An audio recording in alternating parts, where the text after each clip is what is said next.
салом бинандагони азиз, ани ҳол мо қарор дорем дар шаҳри Душанбе аниқтараш дар толори варзишии кангурт ки Мадина Қурбонзода дар инҷо тамрин менамояд.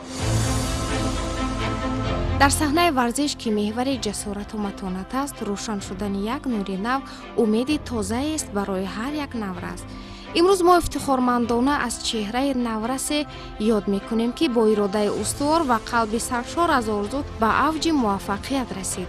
Мадина Қурбонзода.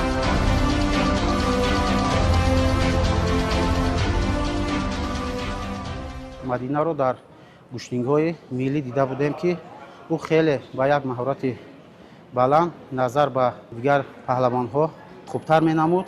аз ин лиҳоз вақте ки ба толори варзишии мо омад, мо дидем ки ӯ як фаҳмиши хубе дорад ва чизе ки мо мефаҳмонем ӯ кӯшиш мекунад ки хуб дарк кунад ва якчанд маротиба низ такрор мекунад. чизе нофаҳмиё бошад пурсон мешавад. ба ғайр аз ман дар ин ҷо аз хориҷи кишвар мураббӣ шинохта Владимир Яченинов чандин маротиба бар клуби мо омадааст ки машқҳои дастаҷамӣ якҷоя мо гузарондем ва мо низ ба Федератсияи Русия сафар кардем.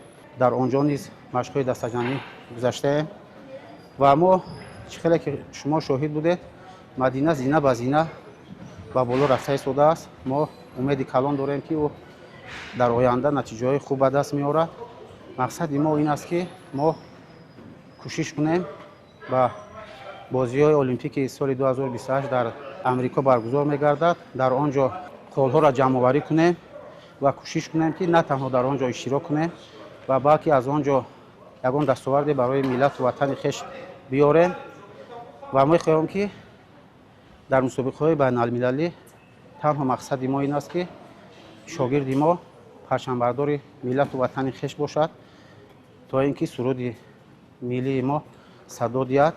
мо мақсади асосии ҳамаи мо танҳо ин аст.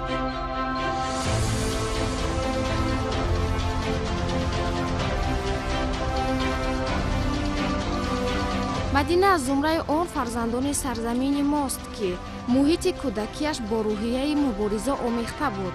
аз хурдсолӣ вақте духтарони дигар бо лухтак бозӣ мекарданд, ӯ майдони гӯштинро интихоб намуд. бо писарон қувва месанҷид, ба замин меафтуд, вале ҳар бор устувортар бармехест. ин сароғози роҳи бузурге буд ки ӯро ба олами пурифтихори ҷудо ворид сохт.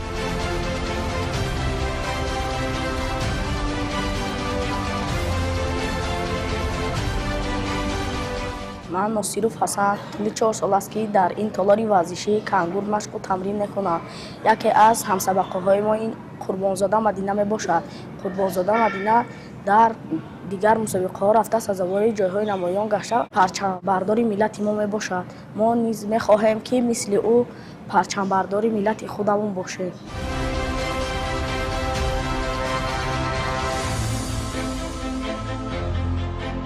соли 2025 дар як рӯйдоди муҳим мусобиқаи байналмилалӣ Гранд Слам Душанбе 2025 Мадина бо камоли фурӯтанӣ аммо бо бузургӣ, шууру ғайрат медали биринҷиро соҳиб гашт. ҳар қатраи арақ, ҳар соати тамрин ва ҳар лаҳзаи сабру тоқати ӯ беҳуда набуд. зеро вақте саъю кӯшиш бо боварӣ ба худ ва орзуи бузург ҳамсафар гардад, мӯъҷиза рӯ мезанад.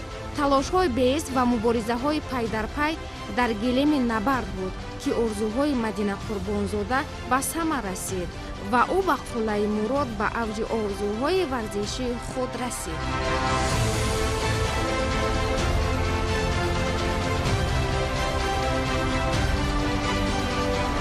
чӣ гуна ки мебинад Мадина Қурбонзода бо дигар телевизионҳо айниҳо суҳбат дорад. мо низ мунтазир мешавем то як суҳбати хубе ороем.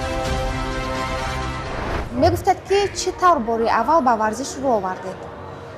ташаккури зиёд. сарчашмаи гӯштини ман аз гӯштини миллии аҷдодиамон мебошад ва дар оилаамон бародарам ки дар намуди гӯштини миллӣ тамрин мекарданд, ба он нигоҳ карда аз он шавқу ҳавас пайдо кардан. дар дили ман шавқу ҳавас пайдо шуд ва аз ҳамон вақт дар кӯчаҳо, дар наврӯзиҳои кӯчагӣ, дар ҳамин майдонҳо гӯштин мегирифтам ва оҳиста оҳиста ба толори варзишӣ рафтам. ва аз ин аввал модарам ба ман розӣ набуд ки рафта ман машқ кунам, чунки мегуфту духтар ҳасти, хурд ҳастӣ. ба ҳамин сабаб падарам ки маро дастгирӣ кард, ба ин роҳ иҷоза дод, ман рафтан дар ин роҳро идома додам ва рафтан тамринҳои худро кардам. то ҷое медонем шумо дар чорабиниҳои варзишии маҳаллатон ки ба иди наврӯз бахшида шуданд бештар фаъол будед. бале ман дар ин намуди гӯшинҳое ки сунъати аҷдодӣ мо мебошад бештар мерафтам, иштирок мекардам бо ҳамроҳи падарам. Дар он ҷо бо писарон рақобат мекардам, чунки духтарон набуданд. Дар он замонҳо дар толорҳо духтарон умуман набуданд. ман танҳо як духтар будам ки дар толор машқ мекардам ва ҳамин тавр оҳиста оҳиста дар ин гӯшинҳо баромад мекардам ва қариб ки аз 5 то 10 то писарбачаро мағлуб мекардам. ҳамаро дар ҳайрат мемонам. тамоми мухлисон мегуфтанд ки ин духтар чӣ қадар истеъдоди хуб дорад, бо писарон рақобат мекунад. ба ҳамин тавр ман ном гирифтам дар гӯшинҳои сунъатӣ. хуб барои як духтарбача набард бо писарон чӣ гуна буд? ман худ ки бо писарон ки машқ мекардам, аз хурдӣ бо писарон калон шудам, худро ба мисли писарон медонистам. барои ман он қадар аҳамияте надошт. ҳозир бошад ки каме дар солҳои охир ки духтарон каме зиёд шуда истодаанд, дар толори мо ҳам низ духтарон ҳам ҳастанд. ба ҳамин сабаб аз пеш барои ман аҳамият надошт, чунки бо писарон машқ мекардам. сараввал барои варзишгар шудани шумо модаратон зид буд. чӣ сабаб гардид ки модаратон фикрашонро иваз карданд?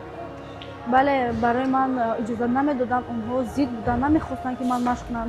вале тамоми модарон дилсӯз ҳастанд, намехоҳанд ки духтаронашон дар азоб бошанд, шиканҷа бошанд.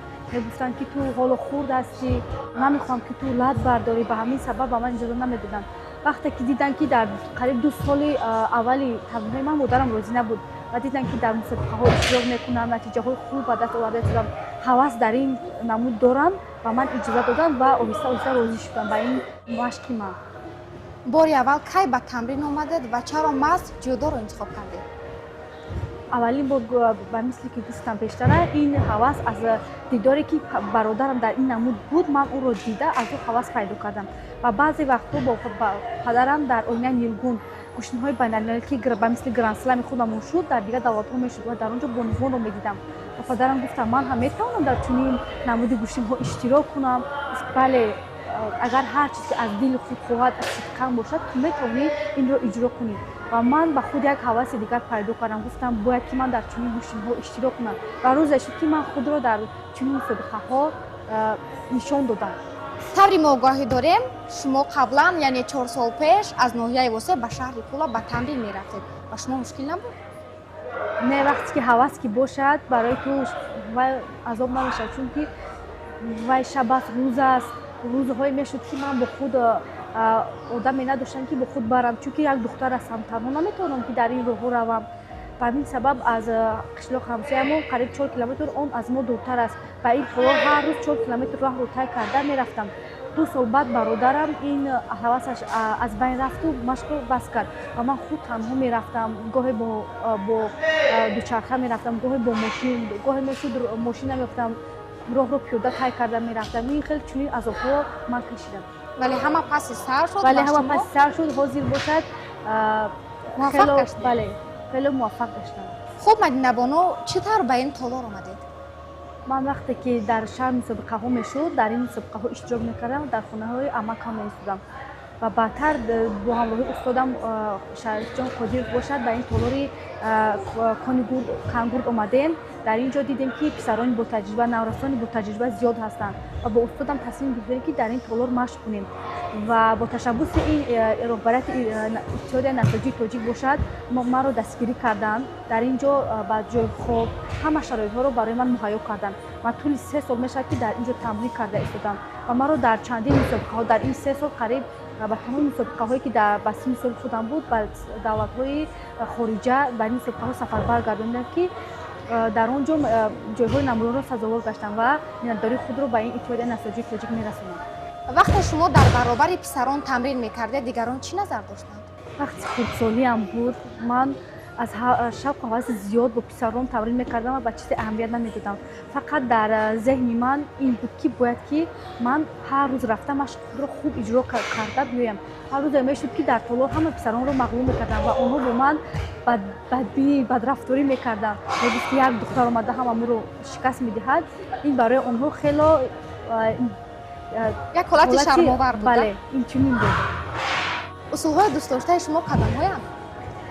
усулҳои дӯстдоштаи ман дар гӯштниҳо бештар усули саркитфро истифода мебарам, ки ин аз хурдӣ ба ман мондааст ва дар вақте ки гӯштин мегирам мехоҳам ки як ҳолате барои ман мешавад ки ҳамон чизе ки меояд онро истифода кунам, чунки дар он ҷо хеле мушкил аст ки ҳарифатро ба усули мехостаи худ шикастӣ. Он ҷо ғайриимкон аст, ҳар як ҳолате мешавад дар як чашм ба назар расидан ин ҳолат аз байн меравад ва мо каме хатои ҳарифи худро ёфта дар он вақт усули худро истифода мебарем. шумо гуфтан мехоҳед ки дар вақти ҳамон набард кардан ҳар як вақт усули худро дорад. Як усулро мо наметавонем дар ҳама ҳолат дар ҳама ҳолат мо метавонем истифода барем, не ки дар он чунин мусобиқаҳои байналмилалӣ каме мушкил аст, чунки онҳо бо таҷриба ҳастанд ва онҳо моро омӯхтаанд, меомӯзанд, пеш аз мусобиқа онҳо моро меомӯзанд ки мо чӣ усулро истифода мебарем ва бо ин усули мо онҳо кор мекунанд. дар ин синни наврасӣ сазовор гардидан ба медали биринҷӣ аз мусобиқаҳои Гранд Слам на баркас муяссар мешавад. Воқеан ҳам ин як рӯйдоди таърихӣ барои мардуми тоҷик аст. Чӣ ҳиссиёт доштед вақте медали худро аз ин мусобиқа имсол ба даст овардед?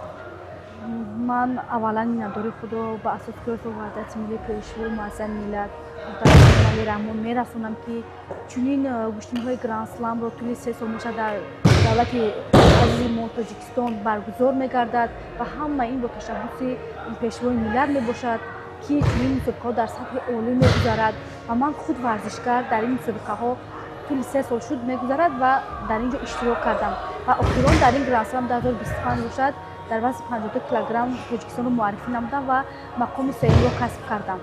Ба шумо бори дигар ин медалро муборакбод мегӯем. вақте ки ман дар сониyaҳои охире ки дар он ҷо буд, ман худро хело ин як ҳолате ҳаст ки наметавонам онро ба забон гуфт. Танҳо онро ман худам медонам ки дар дили ман чӣ ҳиссиёт аст. ва вақте ки ин медалро ба даст овардам, аз хушҳолӣ зиёд рафта падарамро ашёқ кардам, чунки ба огӯш гирифтам. падарам ҳамеша орзу дошт ки мехост дар чунин мусобиқаҳо маро бубинад ва бо медал бубинад ва ин рӯз ҳам бо худоро шукр ки шуд ва он маро бо медал дид ва он ҳам низ аз хушҳолӣ зиёд ашки шодӣ равон кард. барои иштирок дар мусобиқаи Гранд Слам душанбе 2025 тайёриҳо чӣ гуна буданд?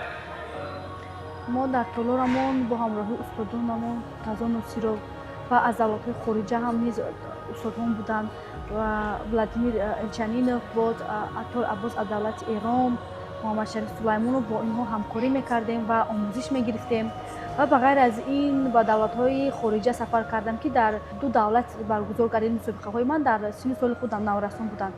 Якумаш дар Анталия буд, ки дар он ҷо сеюм ҷоро касб кардам ва дар машқҳои дастаҷамунааш низ иштирок кардам ва боз аз ӯ дар 12-11 апрел дар Грузия, давлати Грузия ҳам низ мусобиқаи наврасон баргузор гардид. Дар вазни 52 килограмм сазовори медали биринҷӣ гаштам ва дар машқи дастаҷамунаи онҳо ҳам низ иштирок кардам. ҳамаи инҳо ҷамъ шуда худ таҷриба мешавад, таҷрибаи зиёд мешавад ва дар боиси ин медали ман ин худаш таҷрибаҳои зиёд аст, ки ман тавонистам ки дар Гранд Слам медали биринҷиро ба даст гирам. хуб, маҷнабоно гуфта метавонед ки дар оянда чӣ нақшаҳо? нақшаҳои ман мехоҳам ки аз боз мусобиқаҳо дар пеш аст, моро интизор аст дар ин гран-прию Гранд Сламҳо иштирок кунам то бозиҳои олимпӣ, рохати ин бозиҳои олимпӣ 2028-ро ба даст биёрам ва барои ба даст овардани ино мо метавонем дар Гранд Сламҳо, гран-приҳо мақомҳои хубро касб кунем ва ба он ҷо рохат гирем, яъне ки холҳои худро зиёд кунем, чунки берохат дар он мусобиқаҳо ғайриимкон аст иштирок кардани мо. буданд лаҳзаҳое ки мағлуб шуда ба худ гуфта бошед ки бас дигар ба варзиш машғул намешавам? Не, чунин ҳолатҳо барои ман нашудааст, чунки дар ҳар вақте ки ман шикаст мехӯрдам ба худ мегуфтам ки ин дафъа нашуд, дафъи дигар маро интизор аст. Ман мумкин ки машқро камтар кардам, ки ба ин ҷо каме ман хатоӣ кардам ва боз худро рӯҳия баланд мекардам ва мехостам бисёртар машқ кунам, ки дафъи дигар мақоми хубро касб кунам. маҷнабоно ба шумо барор мехоҳем ва орзу дорем ки дар мусобиқаҳои сатҳи байналмилалӣ парчами Тоҷикистони моро баланд бардошта сазовари медали тилло гардед. ташаккури зиёд. хуб, бинандагони азиз, ин ҷо барномаи Гурдофарид ба анҷом мерасад. Хайр, то дидори дигар.